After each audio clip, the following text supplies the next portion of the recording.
You got 45 minutes. We are here with Alex. Kenny, you're gonna ask them. All right, yeah. Tell us about Alex.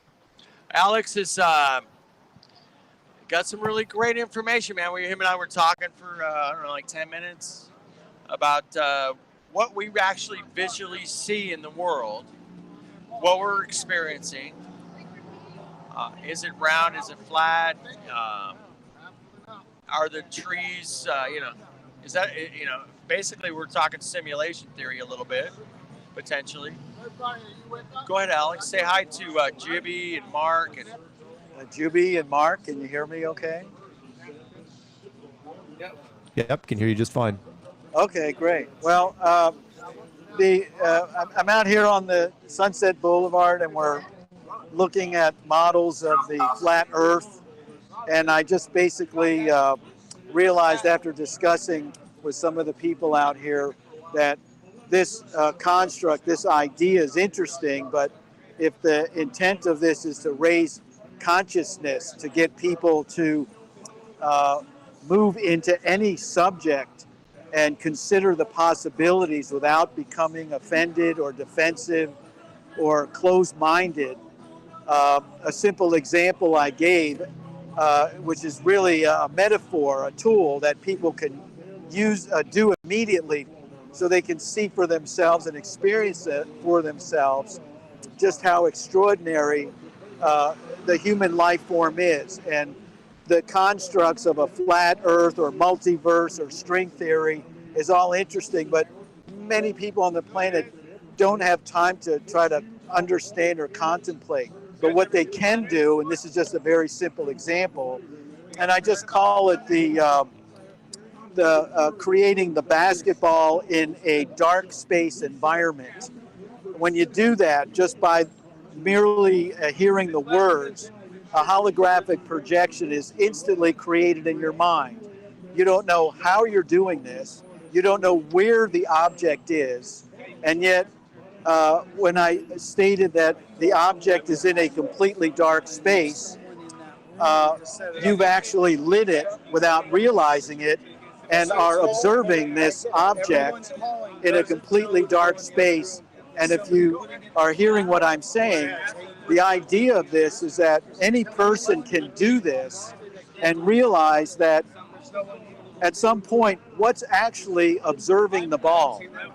And it's not you through your body because your eyes don't see a ball. The holographic projection is somewhere within your mind, and you have no idea where it is and how it got there. So the idea behind this is humanity is so easily influenced through words and constructs that other humans have made that when a person has a chance to actually observe themselves without distraction and realize that they really don't have a clue how they're able to create holographic projections in their... Hey, brother. Yeah. I think you're taking this like a couple of levels beyond where we're at. Oh, okay. Well, yeah, no, and I mean, I hear what you're saying, right? My name's Dave, by the way. But, Hey, David. How are you, man? Good, man. But the thing is that what like this is more like locked on, and like I was resonating with what you were saying, that there's so many things that you can come to see truths in, but when it comes to flat Earth, it's real simple, man. It's our senses. Do you know how fast the Earth spins at the equator? Well, we're supposedly rotating at 1,000 miles a minute, I believe, and we're traveling 1.5 million miles a day at 60,000 miles an hour. We're orbiting the so-called sun. Right. So, do you feel any motion whatsoever? Well, I do know, the only way I can say is there is a shift in this time of year in the light of day, like in Palm Springs, which has a very small arc from the morning to the end of the day. You can actually in the early part of the summer, when the days are much longer, you see the arc of the sun. Do you feel in, like, if you're on a merry-go-round, right? I'm sorry, I'm interrupting. Right. No. But when you're on a merry-go-round, right, and you're hanging onto that thing, you feel it, right? You feel it at that spin. Well, you feel the G-force. Yeah, I agree. And so we're on the outside of a spin. We're on a merry-go-round right now. We're on the merry-go-round, and we're on the outside of it, and we're spinning faster than you can imagine. But we have an actual physical of space that doesn't allow us to spatially with our eyes and our body reference anything. So if you're out in the desert where you have mountains that are 50, 100 miles distant and you're in this massive valley, you have some reference point, some perspective. But even in that environment, things appear flat. How far you have to go when you have, let's say if you're in the middle of Nevada and you're looking north and the Canadian border's, 1,500 or 1,200 miles, where does it curve? I don't know. Have you looked into flat Earth yet? Into any of the videos or anything like that? And have you investigated at all? I've looked at it. I mean, I've always been fascinated by all of these kind of things, multiverse, flat Earth. But what I saw was some examples with lasers on a lake or, I don't know, desert regions to prove that by a specific distance, there's no curvature. But how, even on a curved surface that is several thousand miles, an area can appear to be flat and you won't see the curve unless curve, bro. There's no curve. That's flat. Okay, it's interesting. But what kind of object are we actually on then? What is it where? So check this out. Let me ask you a question. You ready? Do you believe that a book can pop right into existence in front of you out of nowhere? Like, do you believe the writing, all the information, the glue, the ink, all of that could pop into existence out of nowhere right in front of you the second? As a holographic projection, it can, but as an actual tangible. Honestly, have you ever experienced that? Have you ever seen it? I mean, you've never seen that happen, right? I haven't seen the manifestation of tangible objects through my body. All right, I'm with you. So check this out, because I was an atheist for 46 years, right? Okay. And what's interesting is this guy Ray Comfort. He does preaching on the boardwalk. He's on YouTube, and he asks people that question, and then he goes on to ask them. He says, "Do you know what our DNA? Sometimes scientists call our DNA, and scientists call our DNA. You probably heard of it, the Book of Life, right?" And for me, I always thought, no, I would never expect a book to pop into existence out of nowhere because it cannot. I've never seen it happen. I don't believe it could. So our DNA is called the Book of Life because it has coded instructions that tell our cells what to do, when to do, how to do it, right? It is literally a book. And that book needs a creator.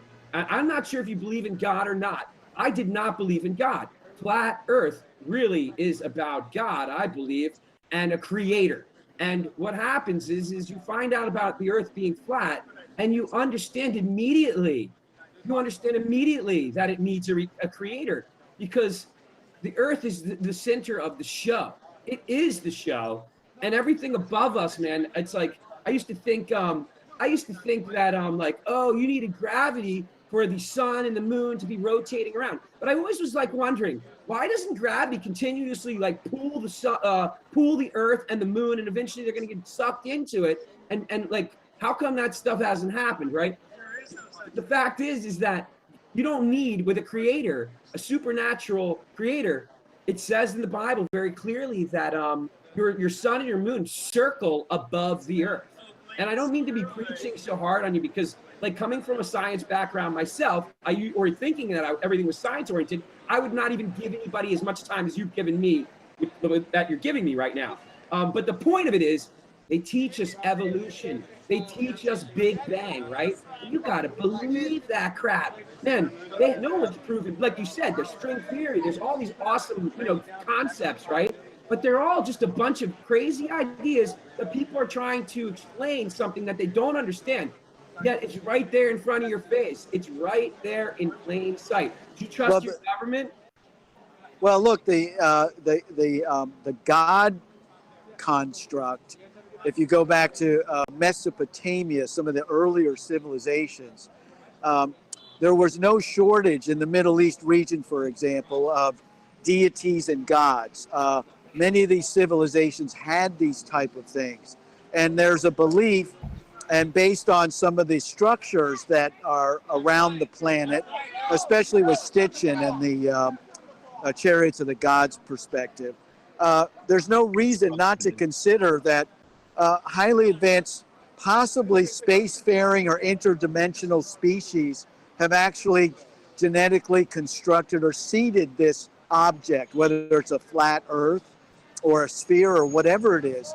There's no reason that that couldn't happen to what we're experiencing in the same way we're taking animals and creatures and genetically modifying and experimenting with them. So those people who believe that this possible entity, creator, and a Bible, Quran, whatever books you want to attach to it, because in India, they have Krishna. In China and other civilizations around the world that had absolutely no clue at all what was going on at the time of Moses and Jesus, and yet they had their own beliefs and their own deities. And Mesopotamia was thousands of years before Moses and Jesus. So there's lots and lots of God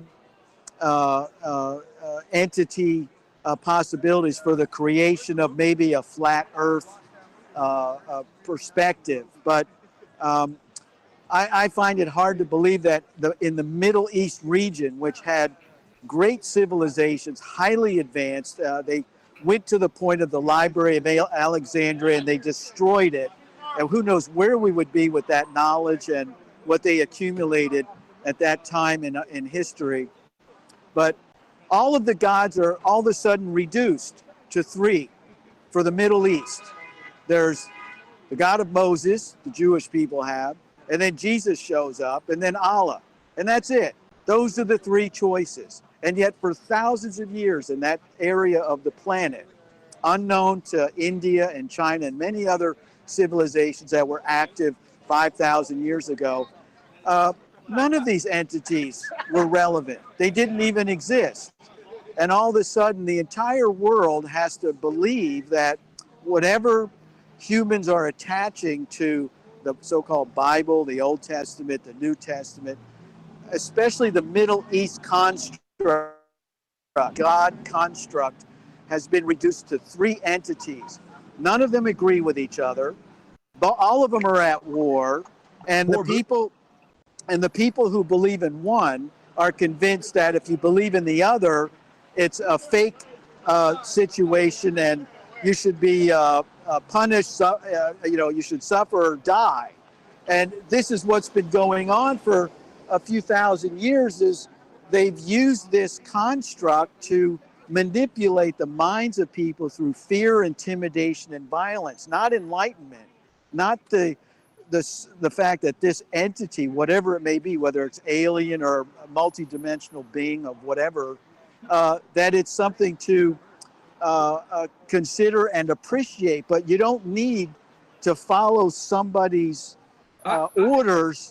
I agree with what you're saying, but the thing is like, and this is where I really find this interesting. You had brought up a lot of deceit, right? You were bringing up how there's so much deceit. Okay, now have you looked into other like one of the things that I woke up to a year and a half ago, right prior to Flat Earth, was the Holocaust and the gas chambers. Have you done any investigation on the Holocaust and the gas chambers? I did actually. It's interesting you said that, because just a couple of days ago there was a live walkthrough of Dachau and Auschwitz in Poland by people who were on the ground, going through the facilities with cameras to kind of give people a heads up of the location of these facilities and the kind of things that were done there. And these are environments and facilities that exist. Whether or not these activities actually happen or not is another thing that is like so-called in question. But there's no doubt that on a global scale, there's no shortage, like if you want to use the word deceit, of numerous people that are using these constructs to oppress and dumb down and enslave people instead of the opposite. So I think if you take the whole aspect of the God entity, and instead of it having to be genius of deception as an acronym, why not pursue the enlightenment side? But I'm a firm believer that when people have a chance to experience within themselves the opportunity to reach into their mind and understand, they don't know how they even work. We don't know how our minds actually work.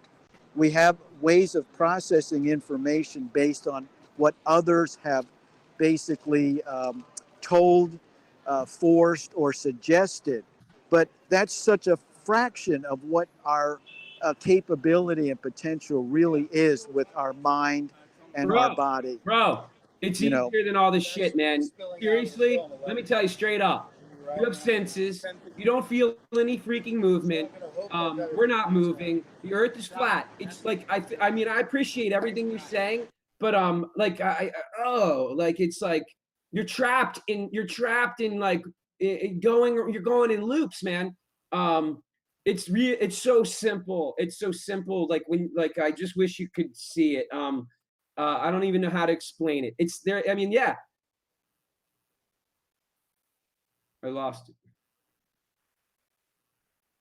He can probably still hear you. They just muted the phone things because there was background noise. Okay. Thank you. I should quit anyway.